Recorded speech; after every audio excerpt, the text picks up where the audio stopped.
the unsolved mystery of the Delphi murders. The rain always washed the grime from the city, but never the stains. Another file crossed the desk, a photo of a face already fading, another soul swallowed by the ceaseless hunger of the concrete maze. There was a chill in the air, colder than any winter front, radiating from the brittle edges of an old, forgotten case. The city, a sprawling, dying organism, its veins clogged with forgotten secrets and its heart beating with a parasitic rhythm, seemed to cough up these cold files in a morbid procession. Initial disparate disappearances often showed subtle, unsettling patterns, cryptic symbols emerging from the margins of police reports, dismissed as graffiti or gang tags by most, but to the right eye, they hummed with a nascent, unnatural energy.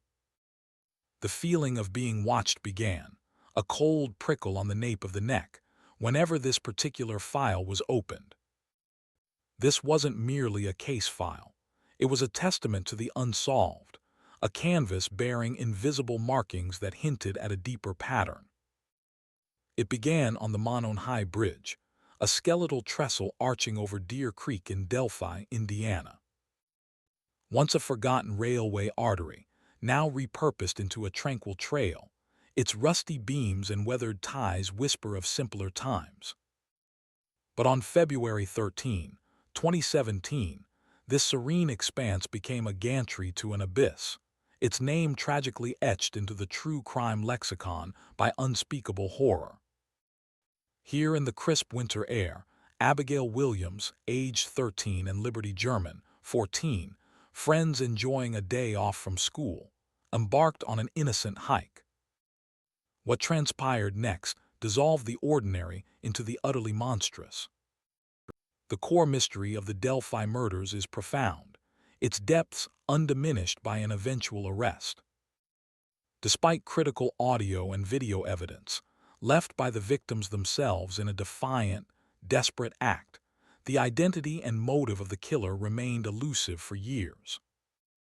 It became one of the most perplexing modern true crime cases, a stark anomaly in an age of digital omnipresence. Even with a suspect now in custody, significant questions persist, giving the case an enduring, haunting quality. This story will delve into that fateful day, the crucial, harrowing evidence, the tortuous twists and turns of the investigation, the pervasive theories that flourished in the void of answers, and the ongoing, relentless quest for full truth and justice.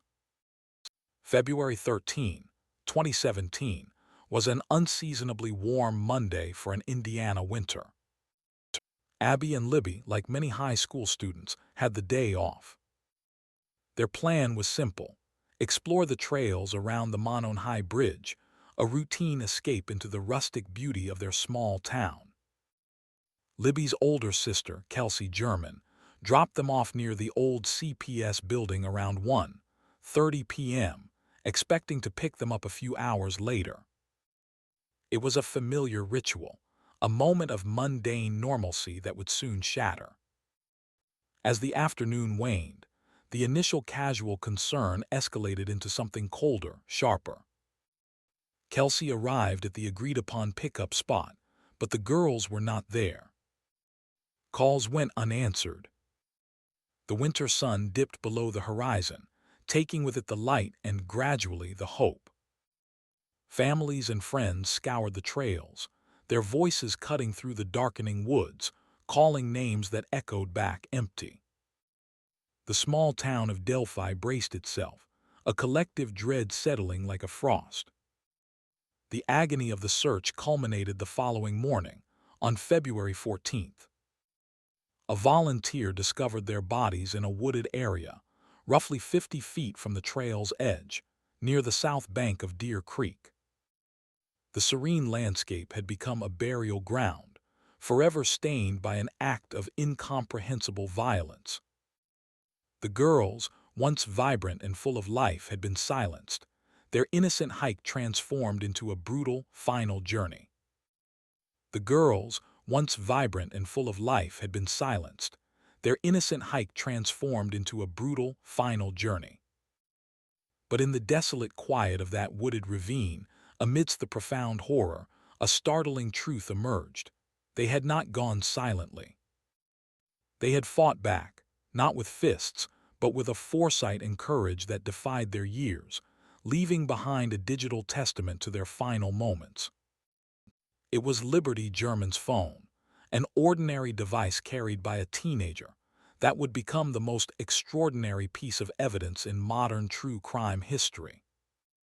In the face of impending danger, Libby had activated its recording function, turning a casual accessory into a clandestine witness. This act, born of an instinct for survival and a desperate need to document their assailant, was a profound gift to the ensuing investigation, a chilling, fragmented echo from beyond the veil of death.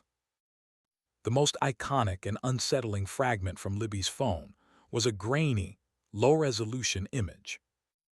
It depicted a man, partially obscured by the bridge's skeletal structure, walking with purpose behind the girls. Later dubbed Bridge Guy by the global public, the figure in the photograph was indistinct, a shadowy presence. His posture, his gait, the very ambiguity of his form, only served to heighten the dread.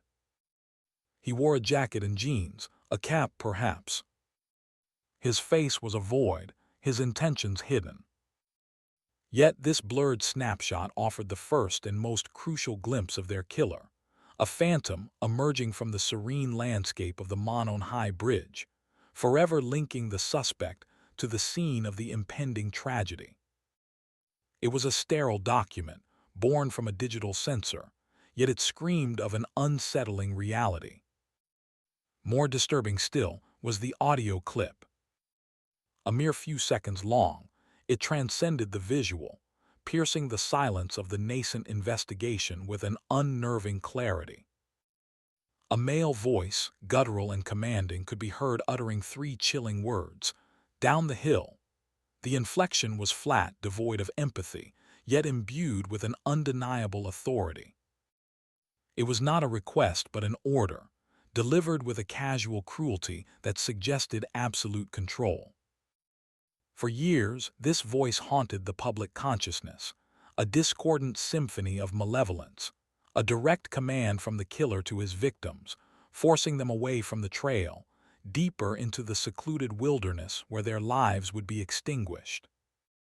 It was the sound of innocence being cornered, of a predator asserting dominance.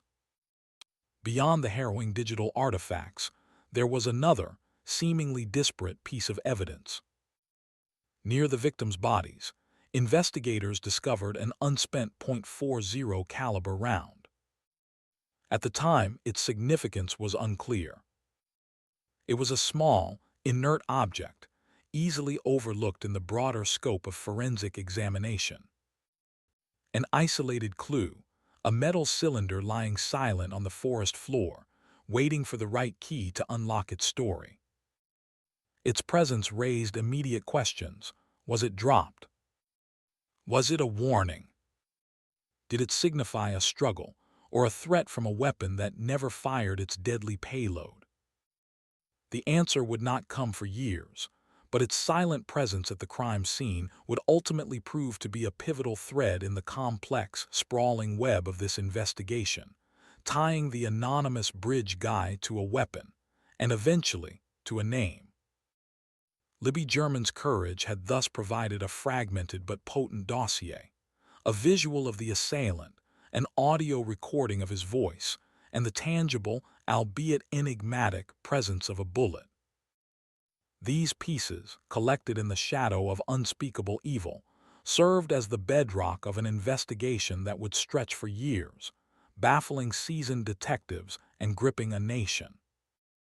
They were the victim's final, desperate act against oblivion, a desperate plea for justice from the quiet places between the living and the dead. The final act of resistance against oblivion, a desperate plea from the precipice of existence. Liberty German, 14 years old, understood the gravitas of their situation with a chilling clarity that belied her youth. As a predator closed in, As the serene backdrop of the Monon High Bridge began to distort into a tableau of terror, Libby did not succumb to paralysis. Instead, she lifted her phone. It was a choice born of instinct, of courage, and ultimately of a profound desire for justice. She became, in those final moments, her own and Abigail's most vital witness. The digital fragments she left behind were not the haphazard artifacts of panic, but deliberate acts of documentation. A grainy image, a sliver of audio. These were the digital equivalent of a message in a bottle, cast adrift in a torrent of fear, yet destined to wash ashore as the cornerstone of a sprawling, relentless investigation. The image, quickly disseminated to a horrified public, became known simply as Bridge Guy. Captured from Libby's phone, it depicted a man walking across the rusting steel behemoth of the Monon High Bridge, the dormant railway tracks stretching behind him, a vast, indifferent sky overhead. He was indistinct, a spectral figure composed of pixels and shadow, yet terrifyingly present. His posture was slouched, almost casual, hands thrust into pockets, a cap pulled low over his head, shielding what might have been his face. A heavy jacket, perhaps dark blue or black, obscured any identifying features of his build. He walked with a determined, if unhurried, gait. Behind him, the bridge stretched into the Indiana winter landscape, a stark, linear testament to human ingenuity now stained by something far older and more malignant than rust. The photo was a ghost caught on a lens, a silent, unsettling declaration of proximity. For years, this phantom image haunted the collective consciousness, a perpetual challenge to the eyes of millions, yet stubbornly refusing to yield a name. It was the face of an unseen menace, a testament to the elusive nature of evil when it chose to cloak itself in mundanity. More visceral, more immediate was the audio. A fragment, just a few seconds, pulled from Libby's recording. It began with the ambient whisper of the wind, the distant murmur of the creek, and then a voice. Low, gravelly, disembodied. Down the hill. The words were clipped, almost a command, yet laced with an insidious undertone that defied easy categorization. It was not overtly aggressive in its timbre, but rather possessed an unnerving calm, a certainty that amplified its chilling impact. One could almost hear the rustle of clothing, the soft crunch of dry leaves underfoot, the very air tightening with unspoken dread. This brief sonic fingerprint became a haunting echo in the minds of investigators and the public alike, a spectral command that seemed to reverberate from the very depths of the scene itself, a primal sound of control and subjugation. It was a voice that whispered of ancient prerogatives, of dark intentions made manifest. Beyond the digital specters, a more tangible piece of evidence lay near the victims, an unspent .40 caliber round. Its presence was perplexing. No shots had been fired. It was not a casing, ejected from a weapon after discharge. This was a live round, pristine and unblemished, resting near the bodies. Was it a deliberate calling card, a subtle threat, a clumsy oversight? Or perhaps something more ritualistic in its placement, a symbol of dominance or a premonition of further violence that was somehow averted? Its caliber .40 and W was common enough, yet its specific appearance, bearing certain tool marks, would later prove to be a crucial, if long-dormant, thread. For years, these three pieces, the Bridge Guy image, the chilling audio, the silent bullet, formed the core of a narrative that refused to resolve. They were a testament to the victim's bravery, yes, but also a stark illustration of the deep-seated resistance this particular evil presented to conventional investigative methods. The killer seemed to materialize from the landscape itself, leaving behind just enough to torment, yet not enough to identify. It spoke to a cunning, an almost preternatural ability to navigate the liminal spaces between visibility and obfuscation. These clues, so potent and yet so frustratingly vague, would send the investigation spiraling through a labyrinth of theories, false leads, and an ever-deepening public obsession, hinting at something more profound, more unsettling than a simple act of violence. They whispered of a darkness that had been cultivated, carefully, patiently, in the forgotten corners of the world, waiting for its moment to claim its due. The unsolved mystery of the Delphi murders, a timeline of terror and lingering questions. I. Introduction: the chilling silence on the bridge.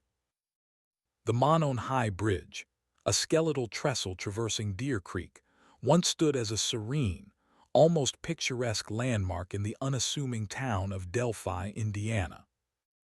Its weathered timbers and steel girders framed views of a placid landscape, a favored path for hikers, and a quiet refuge from the everyday. Yet on February 13, 2017, this tranquility was irrevocably shattered, the bridge tragically etched into the true crime lexicon by an act of unspeakable horror. It became a silent, towering witness to innocence lost. Abigail Williams, 13, and Liberty German, 14, two inseparable friends enjoying a day off from school, embarked on an innocent hike along the trail near this very bridge. What began as a carefree afternoon outing devolved into a nightmare, culminating in their brutal murders. Their bodies were discovered the following day, discarding the last vestiges of peace in this small, rural community and sending ripples of dread across the nation. The Delphi murders are unique, a paradox of evidence and enigma. The victims themselves, with astonishing foresight, left behind critical audio and video recordings of their assailant, a spectral figure later dubbed Bridge Guy. Despite these harrowing clues, the identity and motive of the killer remained elusive for years, giving rise to one of the most perplexing modern true crime cases. Even with an arrest made 5 years later, significant questions persist, obscuring the full truth and ensuring the mystery endures. This story will meticulously delve into the fateful day of their disappearance, the crucial and chilling evidence left behind, the frustrating twists and turns of the investigation, the pervasive theories that gripped a global audience, and the ongoing, relentless quest for full truth and justice. The fateful day, February 13, 2017. The air was crisp, holding the lingering chill of winter when Abby Williams and Libby German made plans for a simple adventure. With school canceled due to a planned professional development day, the girls decided to explore the trails around the Monon High Bridge. It was an ordinary, innocent decision, the kind countless teenagers make every day. Libby's grandfather dropped them off shortly after 1 p.m. at an abandoned Child Protective Services building near the trail's entrance, just off County Road 300 North. He expected to pick them up a few hours later, around 3:15 p.m. The hours ticked by, marked by the indifferent swing of the afternoon sun. As 3:15 p.m. approached then passed, Libby's family grew increasingly concerned. Repeated calls to her phone went unanswered, an uncharacteristic silence. The gentle hum of concern began to sharpen into a distinct unease. By 5:30 p.m., with no sign of the girls and daylight fading into an early evening gloom, their families alerted authorities. The initial search, hampered by the rapidly descending darkness and the dense, unfamiliar terrain, yielded no trace. The night that followed was an agonizing vigil of desperate hope and mounting dread for their families, while a small army of volunteers and law enforcement combed the labyrinthine trails and creek banks. The dawn of February 14th brought not answers, but the crushing weight of discovery. At approximately 12:15 p.m., searchers located the bodies of Abigail Williams and Liberty German in a heavily wooded area, roughly 50 feet from the trail, near the north bank of Deer Creek. The quiet beauty of the Indiana wilderness had become the silent, grim backdrop to an unimaginable crime. The immediate vicinity was quickly sealed, the natural silence now enforced, heavy with the weight of unspeakable violence. The clues they left behind, a brave act against evil. In the face of an encroaching and terrifying danger, Liberty German, a 14-year-old girl, displayed an extraordinary and almost unbelievable presence of mind. Recognizing the looming threat, Libby bravely activated her phone's camera, capturing fragments of the unfolding horror. This act of courage would yield some of the most crucial, yet frustratingly incomplete, pieces of evidence in the entire investigation. Among these fragments was a grainy, low-resolution photograph extracted from Libby's phone. It depicted a man, partially obscured and seemingly ordinary in his appearance, a cap, a jacket, a purposeful stride. He was captured walking behind the girls on the elevated expanse of the Mononhai Bridge, his figure stark against the winter sky. This man, his identity then unknown, would become universally known as Bridge Guy, his image seared into the collective consciousness of those following the case, a haunting specter of an unknown menace. Even more chilling than the visual evidence was the audio recording Libby's phone preserved. A mere 3-second clip, it contained the distinct, authoritative voice of a man uttering the words, "Down the hill." The voice, rough and disquieting, instantly became a central piece of the puzzle, a direct sonic link to the perpetrator, yet it offered no immediate identity. For years, investigators painstakingly analyzed its nuances, hoping to discern an accent, a vocal tick, anything that could break its terrifying anonymity. Beyond the digital traces, a more tangible, though equally baffling, piece of evidence was found at the crime scene, an unspent .40 caliber shell casing. Its presence, a metallic anomaly in the natural setting, initially posed more questions than answers. It did not immediately fit the known narrative of a close-quarters assault, its potential significance held in abeyance, waiting for a future breakthrough.